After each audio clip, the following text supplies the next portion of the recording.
Recovery on Air, the official podcast of Crossroads Addiction Rehabilitation. Candid discussion about addiction and recovery with the people who have lived it, along with input from experts on the journey from struggle to triumph. Laugh, cry, and be inspired. And now, your host for Recovery on Air, Christin Day.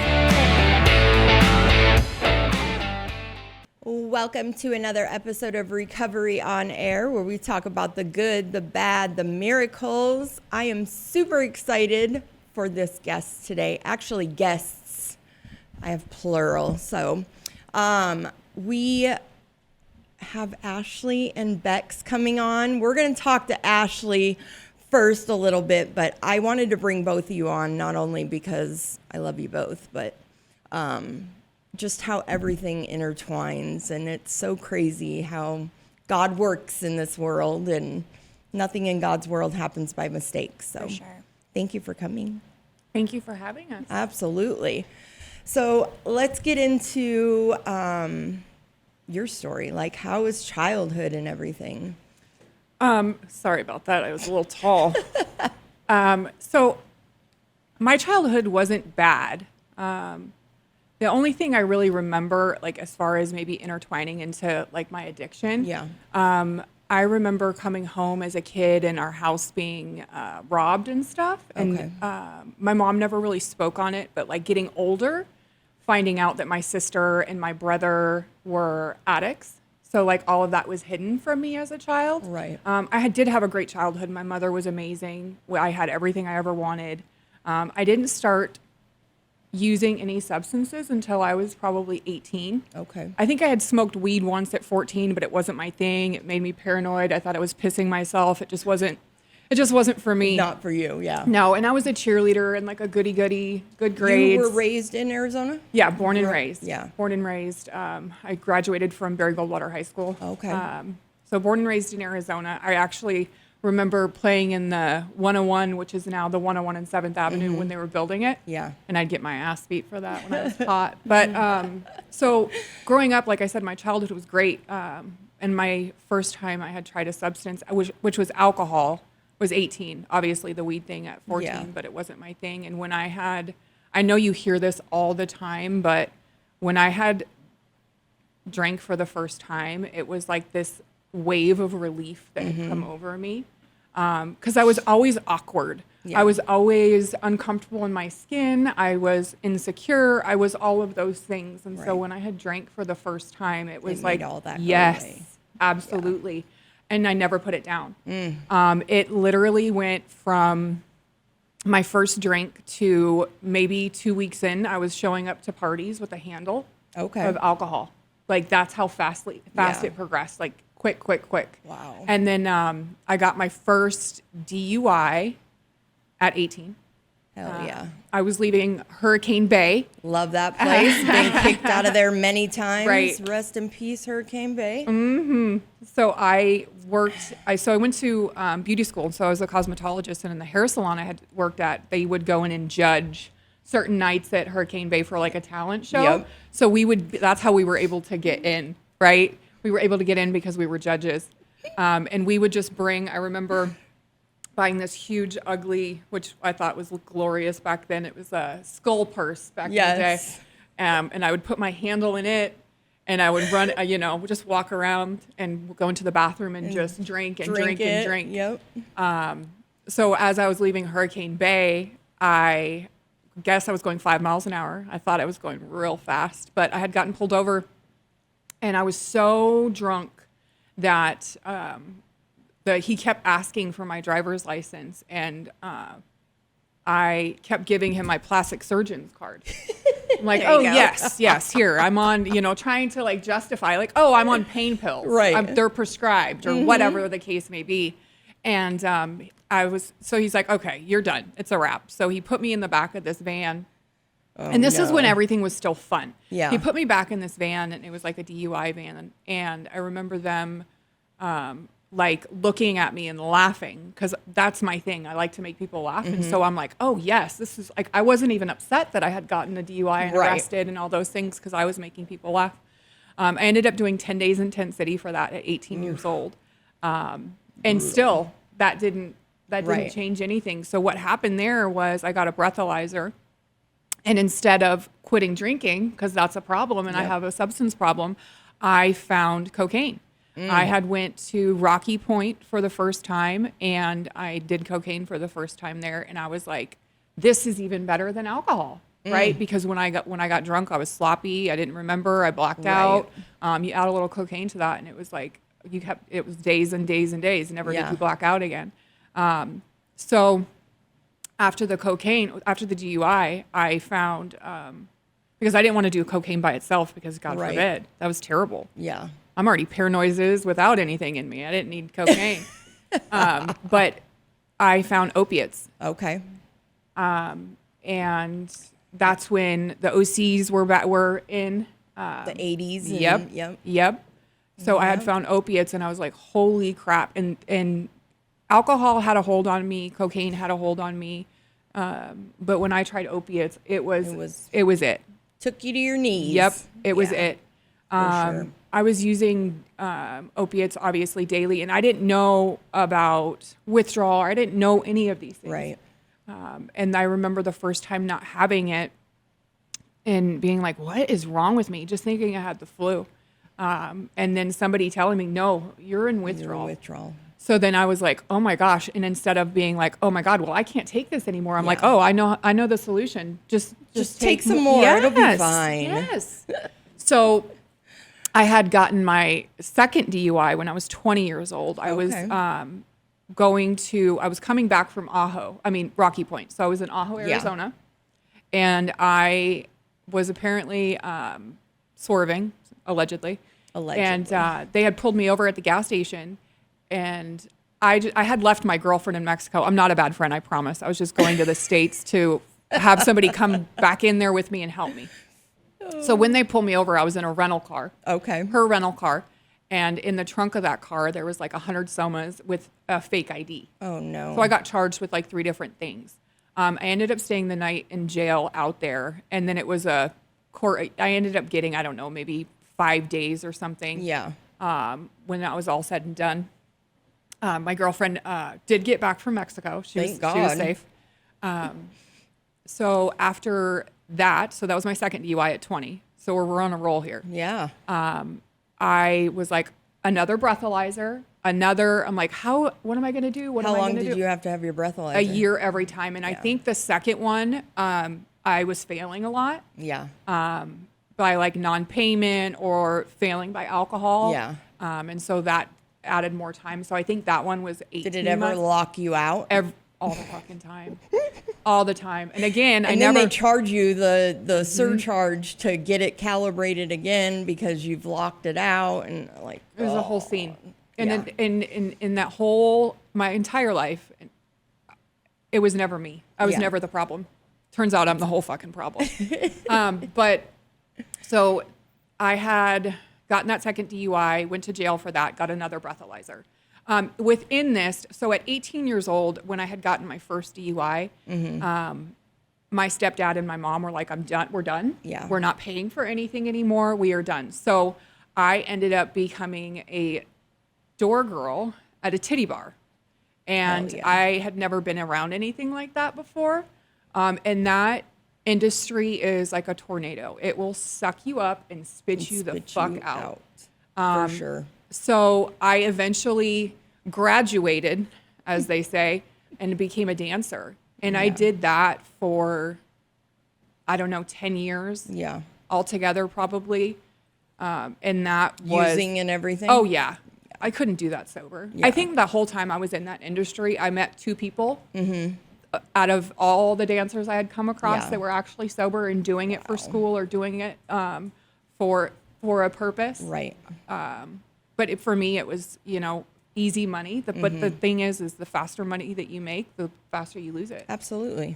If it comes fast, it goes quick. Right. So when did your addiction like really take off to where you started going to treatment and everything like that? Okay, so that's the crazy thing. I've only been to treatment and detox one time. one time. That's what I'm talking about.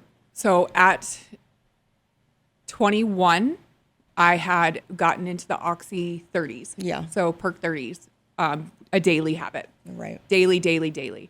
And I would hide it from people. And then I would start to like slowly tell like people closest to me.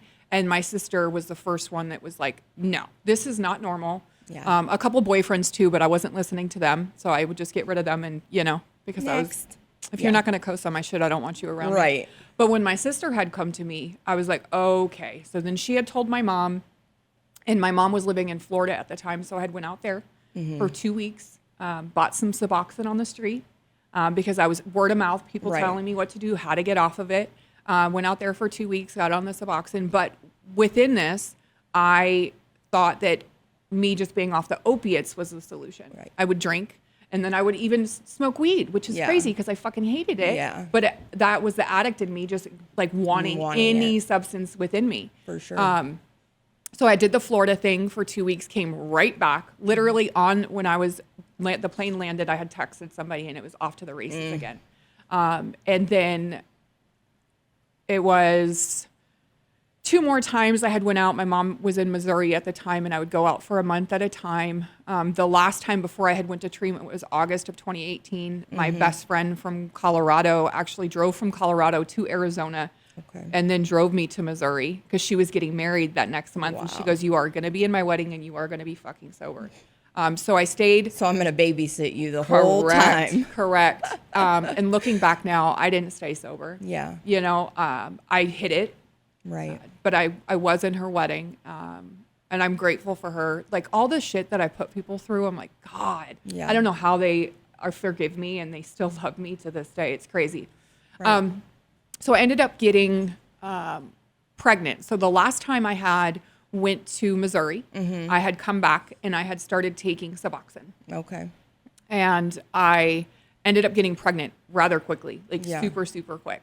And that kept me sober, right? Gotcha. I was on Suboxone, but I wasn't using anything. Right. I had my daughter, and I had, she was probably a year old, because when I had her at an emergency C-section, and they had to do 2 spinals, and that second, like the first, I don't know, wherever the placement was really messed with my back. And so when my daughter was a year old, I had went to the doctor. Yeah.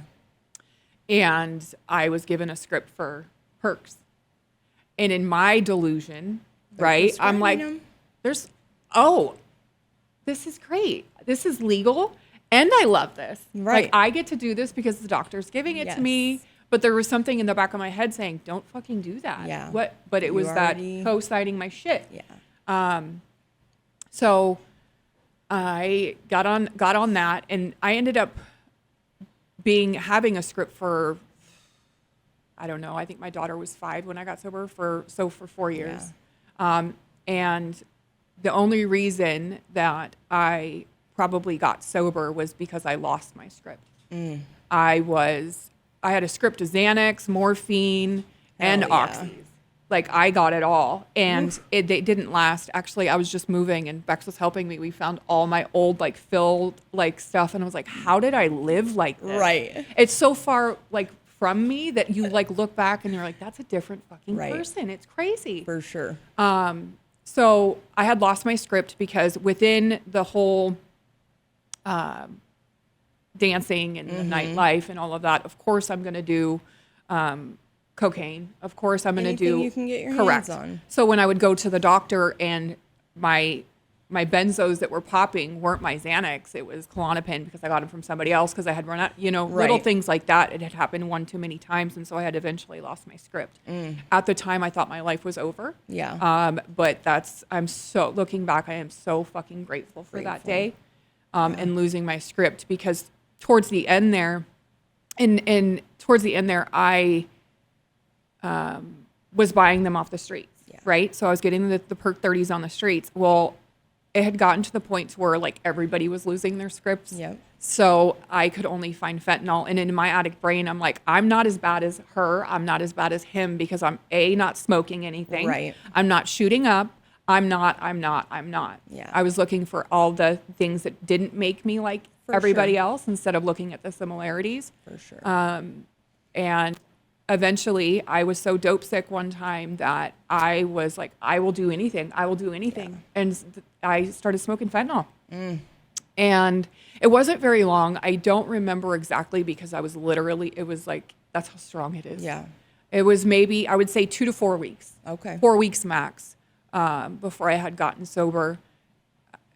And I remember, so leading up to me getting sober, March, and I'm going to have Bex chime in on this because I don't remember because I was high. Yeah. March 12th, 2019. Uh-huh. So my sister is also one of us. Right.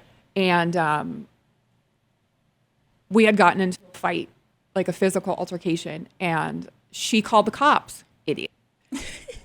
She called the cops, and the cops showed up and were like, probably, and I thought, nobody knows. Right. Nobody knows. And they probably, and it just so fucking happened to be a kid we went to school with that was a cop, the cop. That was a cop. I was like, come on. What are the chances? What are the chances? So they're like, you're both going to jail. You're both going to jail. Right. And again, a blessing in disguise. Then I was like, this is crazy. I was like calling my mom and calling my niece and like calling everybody to like talk to the cop.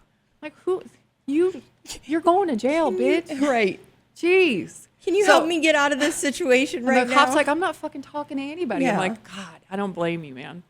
So I ended up getting, and I right before the cops had got there, I remember I had like 8 fentanyl pills on me. And I remember packing them up and hiding them in in one of my bedroom closets. And so I could get to jail, and I remember I can still see the mugshot in my brain. Crazy. I was up that day. I mean, literally everything under the sun, because there was a point where I was going through custody for my daughter. Right. So there was a point there where I literally only did the things that I was prescribed because I would have to piss test. Right. At task, which is crazy because they would check my levels, and my levels were so high. God, they were so high.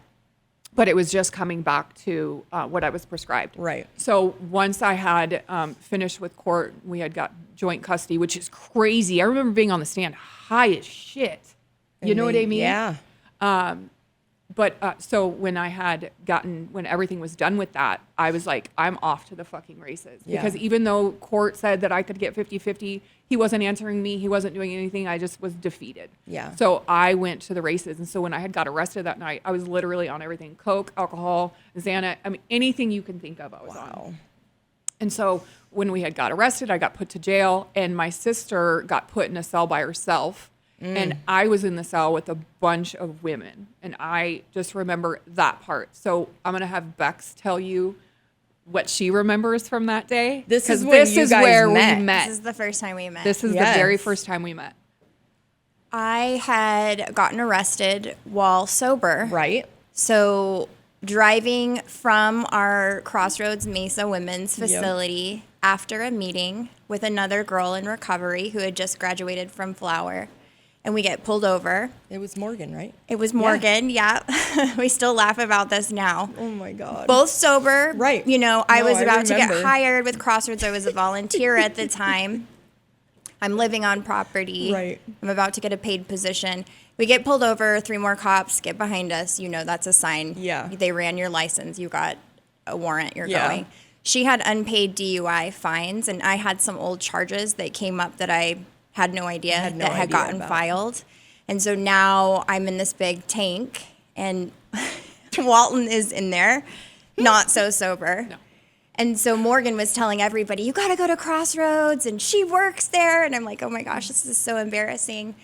And Walton was like sitting with her feet up and her arms crossed, and she farted. I was detoxing, dude. And she looked at me and she goes, I didn't mean that. And I was like, it's okay. And then she's like, I still do that to this day, by the way. She's like, I got to get out of here. I got responsibilities. And the whole time you can hear her sister screaming from the other tank. But I just remember thinking, you're going home with me. You're going to be my best. I'm going to know you. Right. I don't know why I felt like that, but I remember you knew in guys that getting moment. out and coming back and being like, oh my God, I met these people and I need to get them in. Yes. And I was we had several people that came through. Right. Yeah. Yep. They're like, I met Bex in jail. I'm like, Okay. Yep. We tried to save everybody. Everybody while we were in there. I love it. I love it. So when did you go to Crossroads? Okay, so March 12, 2019 was when I got arrested. My sobriety date is March 26, 2019. So what happened there is my mother, she has always been my rock. Yeah. The one, like, everybody else can disown me, everybody else, but she was always there. Yeah. And she just so happened, because she lives in Missouri, but she just so happened to be in town at this time, and she had called me. And I wasn't going to work, which, work. I wasn't doing anything, and she had called me, and she said, I am done. I am done with you. I'm going to start grieving your death like I do your sister. And I remember laying in this bed, and I can picture it so vividly still, in a sea of foils. And I mean that, sea of foils. And I just remember being like, come and get me. Something had come over me. Yeah. And I was like, come and get me. I don't care what just please come and get me. Yeah. I will do whatever you want me to do. And so she did. She came and got me, and she took me to Banner Thunderbird. Okay. And I was there for, I don't know, maybe 10 hours. It was awful. That next day, which just so happened to be my mom's birthday, I had called her at like 10 in the morning. And I was like, they only give you comfort meds there. And so coming off of fentanyl, I was like, crawling out of your skin. Oh my gosh, it was the worst feeling ever. And so I called her and I said, hey, come and get me. And she starts cussing me out. That's Cynthia for you. That's where I get it from. But she's like, I'm not. I said, no. I'm not saying come and get me. I want to come home. What I'm saying is come get me, take me somewhere to where I don't have to feel like this. This is a lot. Like, please. So she did. She came and got me, and she took me to Valley Hospital. I did 8 days there. Okay. I left detox with a girlfriend that looked like Quagmire. So that's crazy. It was wild. But, you have feelings again. And for sure. It was, I don't know. I had some attention again. I'm insecure. I'm all of these things. And that's why I use. So I had gotten out of Valley Hospital, and I was, again, in control of everything in my life. And my mom was like, okay, you're going into residential treatment. And so every day I would lie to her and say, life will, I'll give my bed away. I can't, my bed was given away. And finally, this is the cool thing about recovery. It plants seeds. So I have a cousin who was sober at maybe 5 years at that time. Okay. And so my mom had called him and was like, what do I do? And he was like, take her to Crossroads. So that's what we did. Took me to Crossroads, and I went there every day, and that's where I met you, was at admissions. I went there every day for, I feel like 2 weeks maybe. It was close. It was really close. I remember sitting in the lobby with your mom and her crying, and she's like, I have to go get on this airplane. And I have to go. But I need to know that she's going to get in. I'm like, listen, I'm going to do whatever I can to get her in. We're going to get her in. And then you got in. So I had gotten into Crossroads, I think it was April 15th, 2019. I was just going to appease her, right? Because I'm still in control. I had no idea about recovery. I had no idea about this side of life. I honestly didn't. And even though my life was chaotic, I was comfortable in it. I knew how to navigate that. This other side of things, I have no idea how to navigate it. And it's crazy, and it's scary, and it's fearful. So I had just I was going to do my little 30 days, and I was going to go back home and go back to what I knew. And maybe about 2 weeks into treatment, I was like, holy shit, maybe I do need this. Because again, my addiction, I'm like, oh, I'm not like them. I'm not like this. I'm not. And then I was like, I am. Just because I'm not on probation yet, just because I'm not on, you know what I mean? So I ended up staying in treatment for 120 days. Wow. I got hired on through Crossroads at the extension location, and I'm still with Crossroads. Within that, I built a very, very strong foundation. Looking back at my sobriety journey, that first, 90 days was chaotic. The first year was chaotic. But finding the people who you want to be like, who you aspire to be, because there's no matter what you do, whether you're in sobriety or not, you're going to meet people in life that you don't want to be like at all. At all. So just find the ones that you do want to be like. So that's what I did. And the crazy thing is I was always one of those girls that was like, I'm not a girl's girl. I just get along. No, that has nothing to do with it. It's within you. It's the insecurity. It's all of these things. So I remember when I had gotten hired on at Crossroads, I'd went to Flower, met with Bex, and it probably wasn't until, I don't know how long sober I had, but I eventually got my daughter back in my life and started doing all the things, doing the 12 steps, all of that. Mm-hmm. And about 2 years in of my sobriety, my mental health was struggling so bad. I was manic, I was depressed, I was, and the list goes on and on and on.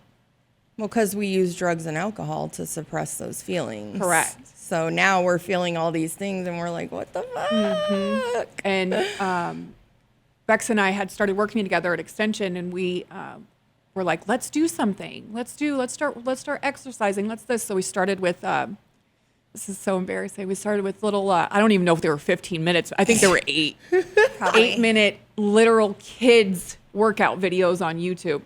We used to do them in the IOP, which is now the yoga room. Yeah. And we would do little laps around Extension, do all of that. And we started doing yoga. And we were doing it just like an addict every day, like crackheads, like every day. And if it wasn't 120 degrees in that yoga studio, we're like, this isn't good enough. And we were like, this is life-changing. Yeah. This is beautiful. This is amazing. This is all of the things that we've been searching for. Right. It filled a piece of me that was missing, and it kind of helped my mental health a lot. Yeah. So Bex was like, we need to bring this to the women at Extension and to Crossroads clients. And so Bex made a PowerPoint. Could you imagine? I love it. PowerPoint. That's crazy. I love it. And listen, if somebody were to tell me right now to do it, I'd be like, I have no idea. I would just fake it, draw it, ChatGPT. Yep. Chat AI. I still don't even know how to use that. Oh, girl.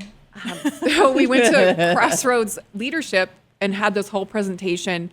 And I cried, which is crazy because I'm not a crier. You're not a crier. No, but I was crying in front of them, and they were like, okay, cool. We'll send you to YTT. So we got certified, and Bex was asked to build a program around it and did exactly that. Yeah, crazy. And now you guys are just thriving, doing your yoga. Yeah, now we can do longer than 15-minute kids videos. Right? Yeah. So within that, we have that Art of Our Soul studio at Extension. Mm-hmm. I don't know if you guys have already talked about this previous time. No, you're good. So we have the Art of Our Soul studio at Extension. We have the yoga studio at Extension. So Brandon Lee had opened a studio at Perryville prison, the women's prison, and asked Bex, myself, and Amber to go and facilitate out there. So we get to go out there on Fridays and teach yoga to the inmates. To the women. Dude, and I go in to take meetings in there. I need to get another meeting started, but every time that I would go in there, the girls are so thankful and they absolutely love it. And just hearing their feedback, it's amazing. It really is. And it just shows them how much it helps them, and they're able to release some trauma, stuff that they're going through, and just breathe through it and escape where they're at for 1 hour or 2 hours if they do back-to-back classes. And that studio is so beautiful, just like the 2 studios at Extension, the yoga studio and the Art of Our Soul studio. They're therapeutic spaces because they're beautiful. For sure. It doesn't feel like you're in treatment. It does not feel like you're in prison. And so they get to go in there and escape. Yeah. And tap into self and feel their body and tap into coping skills with breath and movement and music. Right. And people that just tell them, I love you, you matter, I care about you, I'm happy that you're here. It's really amazing, beautiful thing to be a part of. Absolutely. Yeah. Absolutely. We have a little yoga following at Extension right now. We have girls that go 15 minutes early, and they get their mat and they get their spot. Aww. They want right up in the front by us. There's a client who asked to record so she can listen and later on do the sequence in her room or on her phone later. there's a pretty, they're like little yogis there, and they're just as thirsty for it as we were when we started.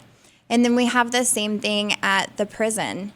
We have girls that are learning to be teachers there. They're going through school there on Tuesdays. They spend 8 hours in class getting certified.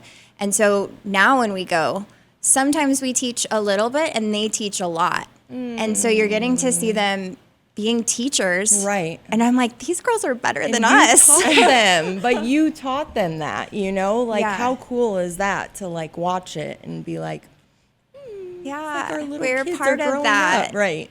Never, Absolutely. I think in our wildest dreams that we knew that yoga makes friends. Right. We knew that yoga brings opportunity. We just didn't know what that looked like for us when we cried and did our PowerPoint. Yeah. We just wanted to go to school so bad to open up that door. Right. And now it's been the most incredible opportunity to take yoga to underserved populations, to people who wouldn't necessarily get that experience. For sure. I think we get asked a lot, like, what studio do you teach in? And I'm like, I'm exclusive recovery in prison. I don't teach at a studio. Right. But if you make it to Perryville, we'll teach you there. We'll see you on Lumley. Yeah. That's amazing. I love it so much. And like you said, you would have never imagined that this is what life would look like. So what does life look like for you today? You have your daughter back, like you're thriving as a mom. In comparison. Right. So like the chaos and the victim mentality, because that's what it was, is looking back, it's like, I realize, again, I am the entire problem. Right. Literally everything in my life, 99.99%, I'm the fucking problem. Yep. So when I get angry or I get upset or I think that something isn't going my way, every single night, I literally look at myself every night. What could I have done better? Oh my gosh, I'm a rabbit holer, and I'll tell Bex, I'm like, oh God, why did I say that? Or, it's a constant, it's being self-aware, a constant realization of who you are as a person. And, the brain is powerful. Right. So it believes what you tell it. So if you constantly are saying, I am this, if anything negative, correct. Your brain looks for evidence to make that, to co-sign your shit. For sure. So it's really, really important what you tell yourself. So lately I've been telling myself I'm a sweet, sweet angel all the time. And I've been saying it out loud and everybody laughs at me. But Charlie, even my daughter's like, no, you're not, Mom. I'm like, I'm just a sweet, sweet angel. And she goes, no, you're not, Mom. I can be. I'm just very aggressive. Yes. I'm very passionate. That's what we're going to call it. So I just think that that's super important for myself, is knowing that your brain is so powerful, and what you tell it, it becomes your reality. It does. So be super, super cautious on what you tell yourself and what you repeat out loud. Manifestation is real. Whether you realize that you're doing it or not. Right. It is so, so important to be positive, even when you don't feel like being positive. My life is amazing. Yeah. I literally do everything that I love. I teach yoga. I do yoga. We go on yoga retreats to countries we don't even know where they are still. We went to Belize and everybody's like, where was it? I'm like, I don't know, man. Isn't it in Mexico? I don't fucking know. Christin doesn't know either. But we were just in Mexico too. Right. I just live this life that is so amazing, and it's healthy. I mean, I'm still toxic as hell. We have our moments. We do. And it's a constant work in progress. Absolutely. Like, one time my sponsor told me, I think I was 3 years into sobriety, and she looked at me. We had met at a meeting, and she had looked at me and she goes, I am so goddamn proud of you, Ashley. She goes, looking at who you were when you first got sober to who you are now is amazing. And I sat and I thought, and you don't see it for yourself because, again, you're constantly looking or trying to reach that next goal. What can I do next? How can I better myself? Right. What can I, it's never stagnant. It's constantly trying to be a better person. Yeah. Do more, you know what I mean? Yep. So when she had said that, I was like, holy shit, she's right. And so when you look back, or old memories come back, and you're like, oh, I did that. Like when I was moving and I found my old scripts, or when I was looking through old pictures, and it's crazy to think that I am that same person. A lot of fucking growth. A lot of growth. Now that I am sober, I'm able to be there for the people that I love the most. Right. My daughter. Right. It's crazy. She goes to AA meetings with me, and she brings her little headphones because most of the time she's like, this is boring. But she knows, and I talk about that because my mom, she was trying to protect me, and I get it, and we all parent a little bit differently. But how I grew up and how I didn't know that anybody in my family had addiction issues or alcohol issues, I let Riley know that. Right. I mean, granted, I'm not telling her all the details, right, but enough for her to understand. She knows that mommy's an addict. She knows that I am sober. She knows all of these things. For sure. My sister was homeless. When I had gotten sober, she was homeless for 3 years. She just celebrated 3 years of sobriety in August. Which is amazing. Right. Yeah. Right.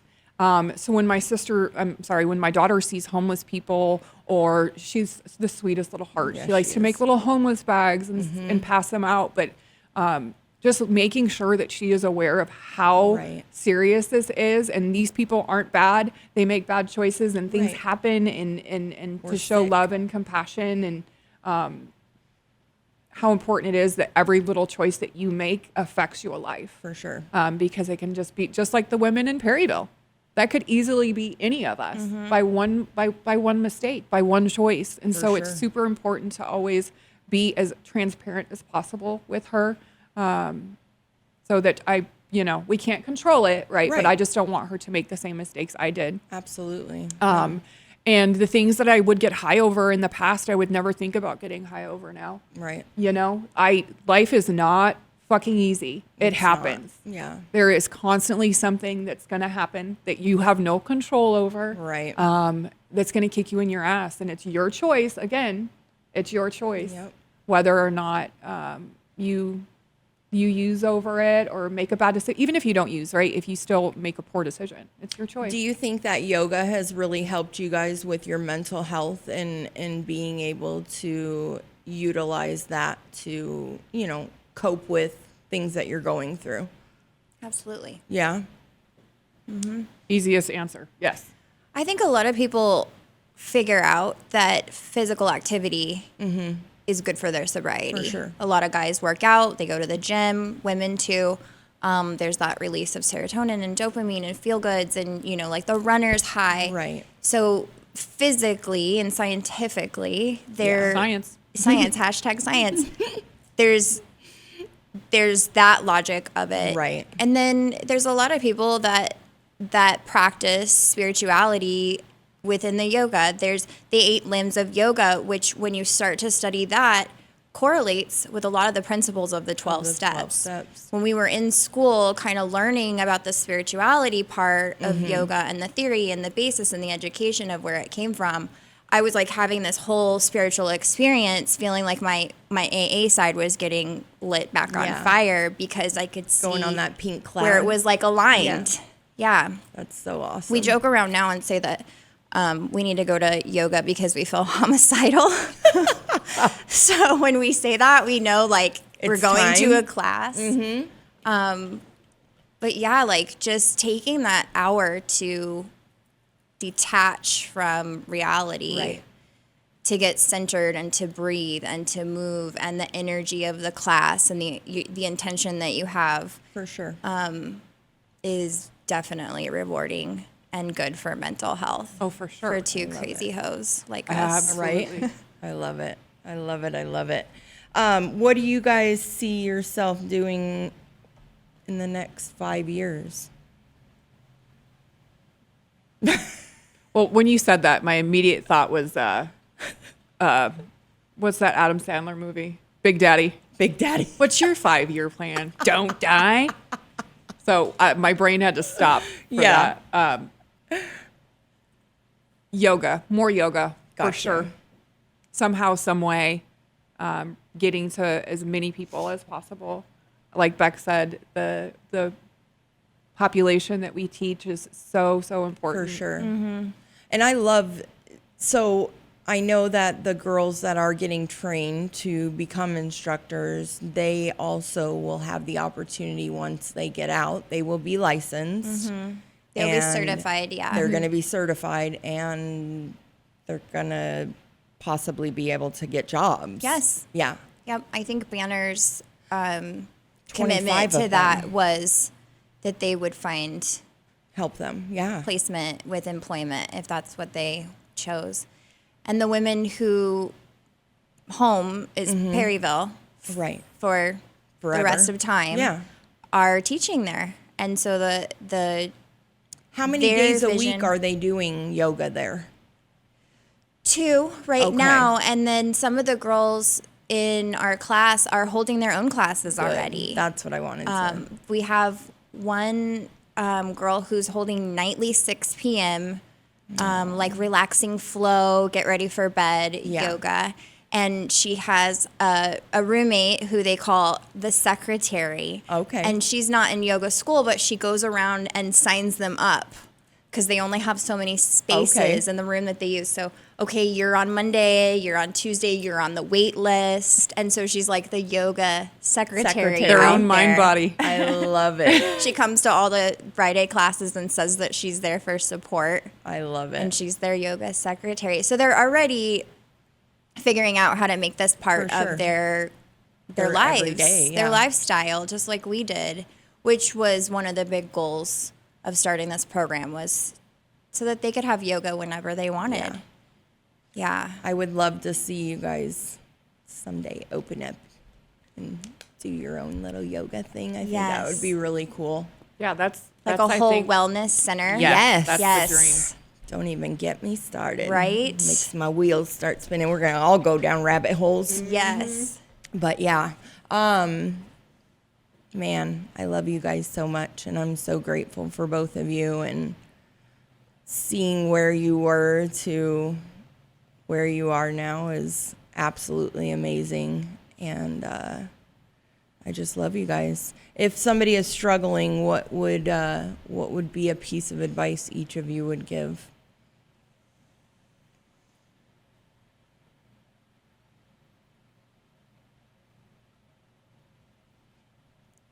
I would say there are people who have been through it, no matter what you're going through. For sure. Come with us, just like you did for me when you reached out to me after you saw my mugshot. Come on over. Let me help you. Yeah. If you're ready, let us help you. Yeah. You know, and just reach out to somebody who's already doing it. There's a ton For sure. of people that are willing to extend the hand, you know, and say, let me show you how. I can't do it for you. Right. I can't work harder than you, but I will show you the way and I'll support you. Yeah. I agree. And do yoga. And do yoga. Yeah, do some moving meditation. I think one of the things that I say the most is stop trying to control everything. What you want to do ends you up in the same situation every time. You have people here for you. Yeah. There is numerous people you can call. Right. But again, it's choices. Yeah. Stop trying to control the situation. For sure. Well, if you are struggling, you can come and see us. We are at thecrossroadsinc.org.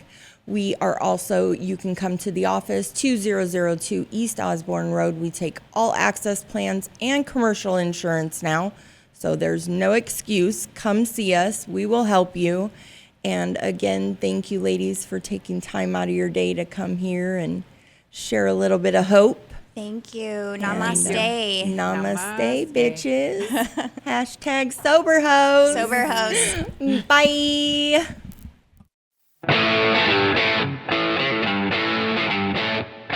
Thanks for listening to Recovery on Air, the official podcast of Crossroads Addiction Rehabilitation, with your host, Christin Day. Join us next time as we continue our candid discussions about addiction and recovery. Listen 24/7 anytime to this or any of our shows online at starworldwidenetworks.com or wherever you get your favorite podcasts.